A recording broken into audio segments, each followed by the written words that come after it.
Alright,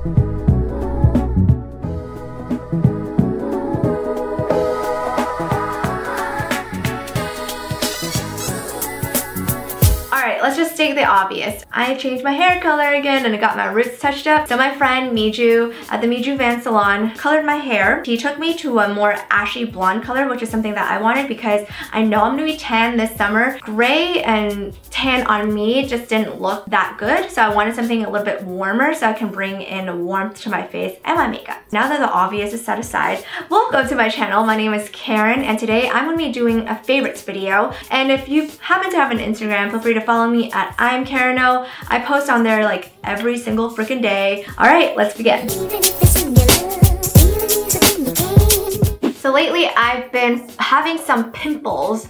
I know it's not a big deal and you cannot even see it, but I think it's because I haven't been cleaning my skin thoroughly. When I saw Sandy use one of these guys, it's not from the same brand, but when I saw her use one of these guys, I was like, I should get one of those. This one is from Vanity Planet and it's their Spin for Perfect Skin brush. If you want an exfoliator, you can use the link in the description box below for 70% off. It also comes with 4 different brush heads. The one I have on right now is for sensitive skin because I have very sensitive skin. And what I've noticed is that my excess dirt and the makeup that I put on there, any extra oils gets brushed away and my skin always feels so squeaky clean after. So the kit actually comes with 4 different brushes and they have, oh my god, they have a really big one for your body and then they have a pumice for your foot, and they also have a brush just for exfoliation, and so far so good. It's been doing the trick for me.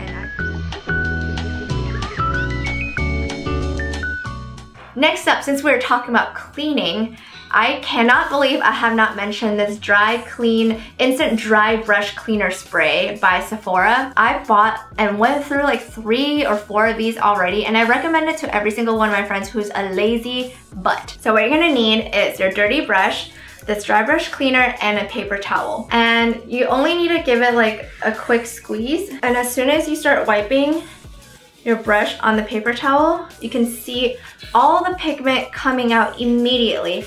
And the magic and the beauty of this dry brush cleaner is that it's a dry cleaner, meaning you can immediately use your brush right after. You don't have to wait for the bristles to dry the next day, and now the brush is clean. I cannot stress how much I love this product. I love this guy. Next up, we have makeup. And my favorite palette right now for cheek and bronzing is by Benefit. This is their Cheek Paradise palette. If you look at my face right now, every time I wear this entire palette, my skin just looks so glowy and so flawless.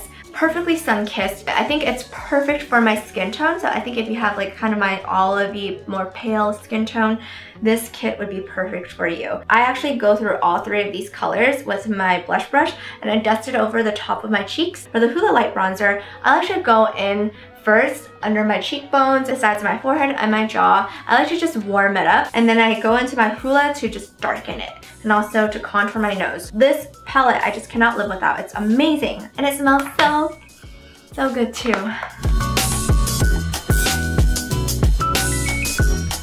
The next makeup item is this lipstick by Pixie. It's in the color Peach Blossom. So I'm actually wearing it right now. It's a very beautiful, peachy, nourishing lip color. I think it just gives me the right amount of summer youthfulness.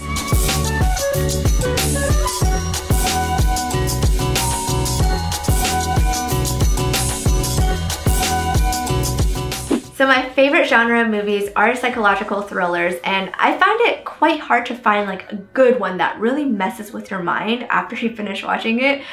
Cassie and Richie visited LA just about 2 weeks ago, I believe. They were like, Karen, have you seen Get Out? And I was sitting there on my couch, I was like, no, I have not. And so they're like, you have to watch this movie. It's labeled as a horror film, and I'm not good with horror films whatsoever, but trust me, it's not really horror. If you can watch Stranger Things, then you can watch Get Out. So the premise of the movie is about an interracial couple, and I'm just gonna read it off of Flickster because I don't want to give anything away by sharing too much. So Chris and his girlfriend Rose have reached the meet the parent milestone of dating, and they've only been dating for 5 months. Let me throw that out there. So she invites him for a weekend getaway in her parents' home upstate. At first, Chris reads the family's overall accommodating behavior as nervous attempts to deal with their daughter's interracial relationship, but as the weekend progresses, a series of increasingly disturbing discoveries lead him to a truth that he could have never imagined. Okay, so I'll just leave it at there and leave it to you guys to decide whether or not you guys want to watch the movie, but I'm just going to throw this out there. It's worth your time. It's really good. There are many YouTube videos online right now that kind of talk about what the movie really means, so it's one of those. I really highly recommend you to watch it if you haven't already. You will not regret it, I promise. For the random fact of today, I like to carry my little puppy Luna. She's about 5 months old and she's like this big. I love carrying her in my arms and rocking her to sleep like a little baby and like singing and humming lullabies to her. I don't know if you guys do that to your little tiny dogs because they remind you of like babies, but that's what I do. And yeah, that's it. Thank you so much for watching today. Once again, if you have an Instagram, please follow me. It would really mean the world to me. And I'll see you guys in my next video. Bye for now.